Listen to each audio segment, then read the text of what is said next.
All right, how you guys doing? That was encouraging. How you guys doing? Awesome. I don't know if you guys know this, but usually what we do in the first 5-10 minutes, if you guys have ever been to an event like this, we try to get you to like us, and I don't have that kind of time, so do me a favor, look at your neighbor and say, I like this guy. Half the crowd said it. That's a good start, I guess. How many of you are Bronco fans, just out of curiosity? Nice, I'm home. I actually used to live in Colorado. I'm a huge Bronco fan, and it saddens me that probably my greatest ovation of the day is going to be with my allegiance to my football team. That's never a good thing. Any of us connected like Facebook or Twitter or something like that?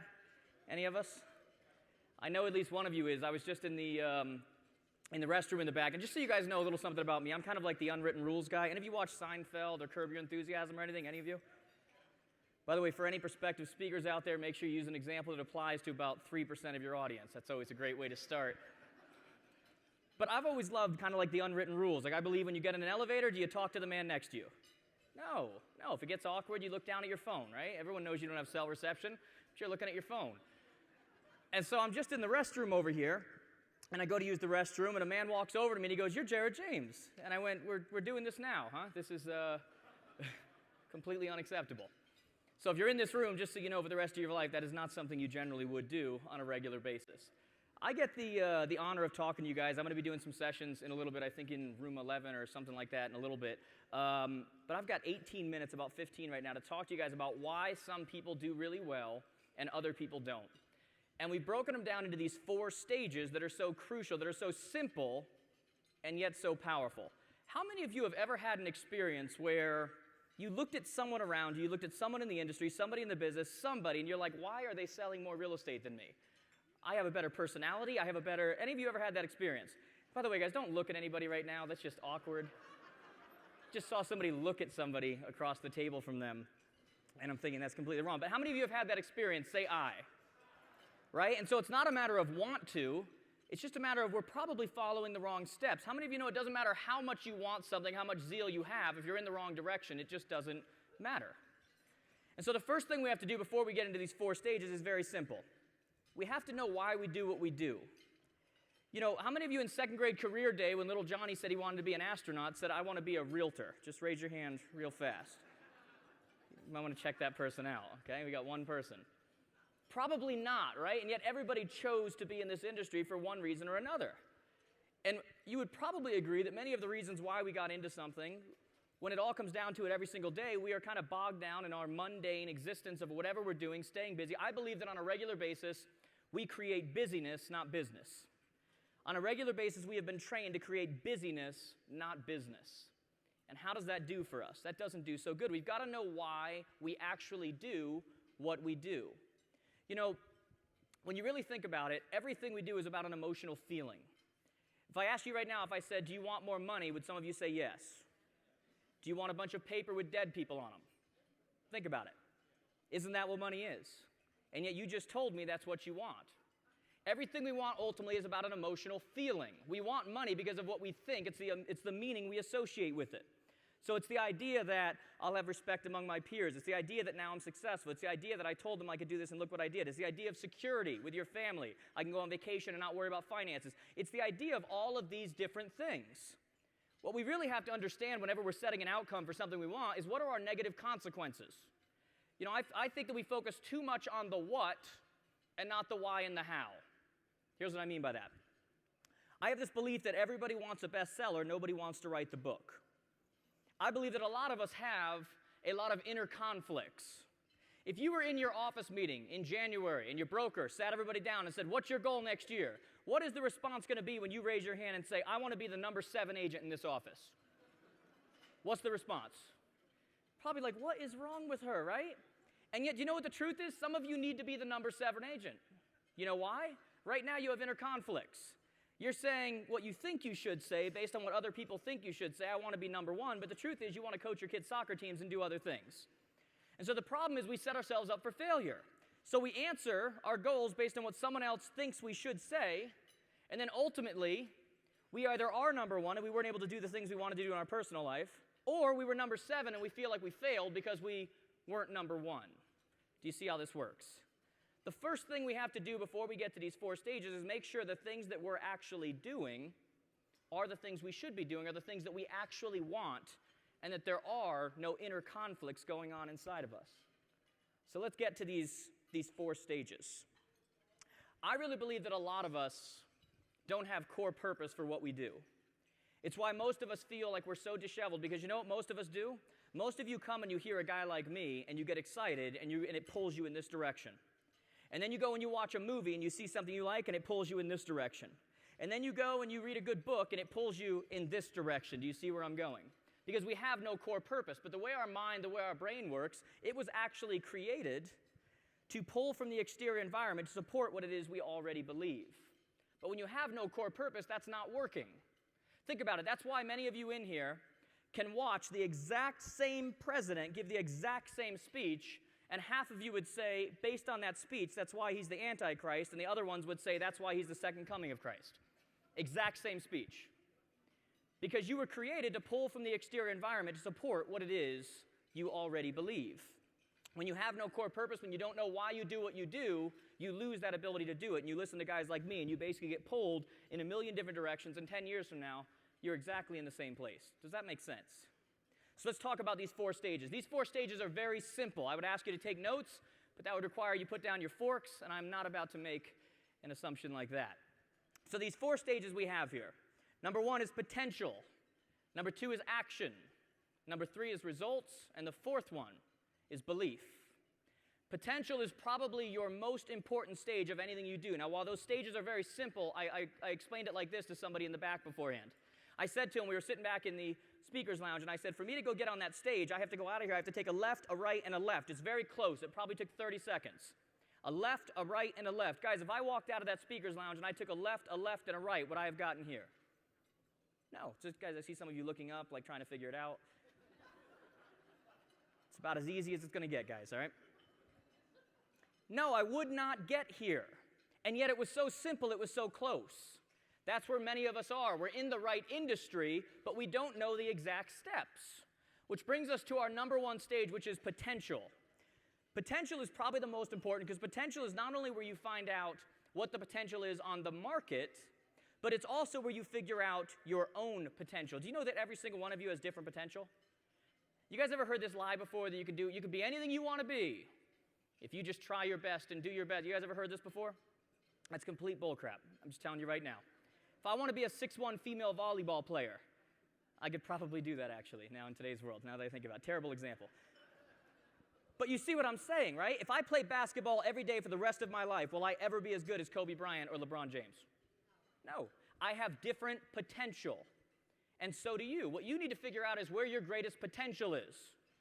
I swear if I hear one more person say to a group of realtor audiences, whatever you want to call it, if you're not blogging in 3 years, you're going to be out of business, I'm going to throw up in my mouth. If you don't like writing, stop trying to blog, okay? Find out what you're good at. We'll talk about that a little bit more in the sessions that I do later.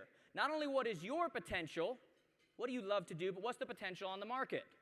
If I'm great at riding seals and juggling golf balls while I do it, but I'm in an area where seals don't exist, how well am I going to do? So not only what's the potential on you, what's the potential on the market? I talked to a kid the other day, and he said to me, I said, what's your goal? What are you going to do? And he said to me, well, I'm going to sell 10,000 houses next year. And I said, McFly, 6,000 sold last year alone. That doesn't make any sense. I didn't say McFly, that would have been mean, but you guys get the point. There's not the potential on the market for you to do that. What's important for us is when we're in this potential stage, it has to be so real. Guys, where does reality exist? Right here. We'll talk about this a little bit in the sessions, but reality exists here. Have you ever had somebody who had a completely different reality than you? Have you ever had an argument with somebody where you so don't get the fact that they're not getting what you're saying that you just keep saying the same thing over and over again? You ever had that experience? Because we have different realities. And yet, when something's real here, is it real? Yes, to you it is. You know, I had a situation recently where I was going to an event at a casino, I think it was. And it was actually drivable from my house. It was like a 3-hour drive, so I went to go get in my car, and I went to the casino. When I got in the car, I put the address in my navigation. When I put the address in my navigation, I'd never been to this casino before. I have never heard of this casino before. When I got in my car, did I call my wife and say, "Hun, I'm on my way to the casino. I hope I make it. I hope it exists." Did I say that? I said, I'll call you when I get there. Had I ever seen the casino? Had I ever been to the casino? How real was the casino to me? Real. There was no option that casino wasn't real. When I got to the casino, if my navigation said, you have arrived, and I got out and there was no casino there, would I have turned around and went home? No. I probably would have called up the event person. It says that I'm here, but I don't see it here. What's going on? Whatever. Even though I had never seen the casino, even though I had a belief that the casino was real. You guys are not leveraging this enough. We're doing too much of trying things in this business. My other job didn't work out, so I'm going to give real estate a try. In the potential stage, it's got to be so real that you actually know the exact, and you've got to be realistic with yourself. You've got to know the exact steps it's going to take to realize whatever that potential is. When you do that, it brings you to the next step, which is action. Action is an amazing thing, because the truth is, if you've done your job in potential, action is just the natural thing that follows. You're not even really fulfilling something you're just following through with what you've already had up here. Do you see what I'm saying? Just like when I went to that casino, I was following through with what already was. What I'm trying to tell you guys is we're not spending enough time up here. We become an ADD society. We become a shiny object syndrome society where we see somebody, they made money doing that, I'm going to do that.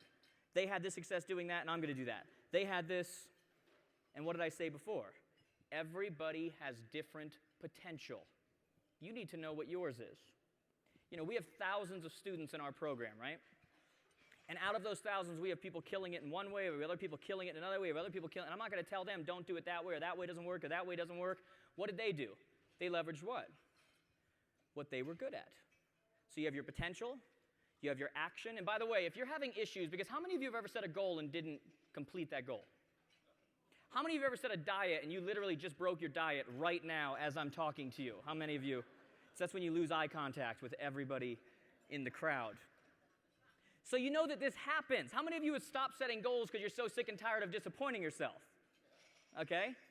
And so what ultimately happens, if you find that you're in the action stage and you're finding that you're not motivated enough to follow through with whatever it is you were supposed to be following through with, then you probably need to go back to the potential stage because it wasn't real enough. Not only that, when you're in the action stage, one of the main things you do is you create what I call negative consequences. How many of you know music has the power to bring you back? You guys know that, right? You hear like a nice song from when you're in college, high school, and it's like you're there, right? You hear it and you just, right?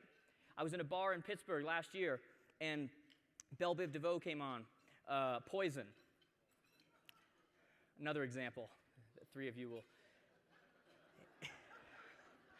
And I'm in the bar, and all of a sudden I'm there, you know, Poison, and I've got it in my head, and I realized, oh, what am I doing? Like, I'm sitting in a bar, what am I doing? But it brought me back. Do you know negative consequences have the exact same ability to bring you back to original motivation? I was raised by a single mom, right? And this single mom, she was selling real estate. This single mom, she knew when she set her goal that if she didn't hit it, real negative consequences were going to be what? We're not going to have any money, therefore we're not going to be able to pay our rent, we'll be homeless, and I won't be able to get the things for the kids that the other kids have, and they'll feel less than. When it came time that she was in her action stage and she didn't feel so motivated, she went, my kids are going to be homeless and they'll feel less than other children. I feel motivated again. One of the things I do, guys, I work out every other day, I run on the off days. Why do I do that? Not because I want to be a chiseled freak, but because I have two young boys. And when they're in high school, I still want to be able to dominate them, okay? Now that's real to me. Thank you. Literally you. Appreciate it. That's real to me. That keeps me motivated. What are your negative consequences? So you have your potential, you have your action. Ultimately, if you follow those first two, you get to your third step, which is results. If you've done everything that you're supposed to do up until now, results are just a byproduct of what you've already been doing, because in your head it was already there. When I got to the casino, I wasn't like, holy crap, there's a casino. I was like, there it is. Wasn't a big deal. I knew that if I followed this road, this is how I was going to get there. When you get through to that, you get to your last step. Your last step is beliefs. Beliefs are an amazing thing because results reinforce your beliefs. But here's the amazing thing. I said to you that you will never change your potential. Your job is to get the most out of the potential for whatever thing you happen to be doing, but you won't change it. But the amazing thing is when you follow these steps and you get to the fourth stage, which is beliefs, many times you found that you've underestimated your potential in a big way.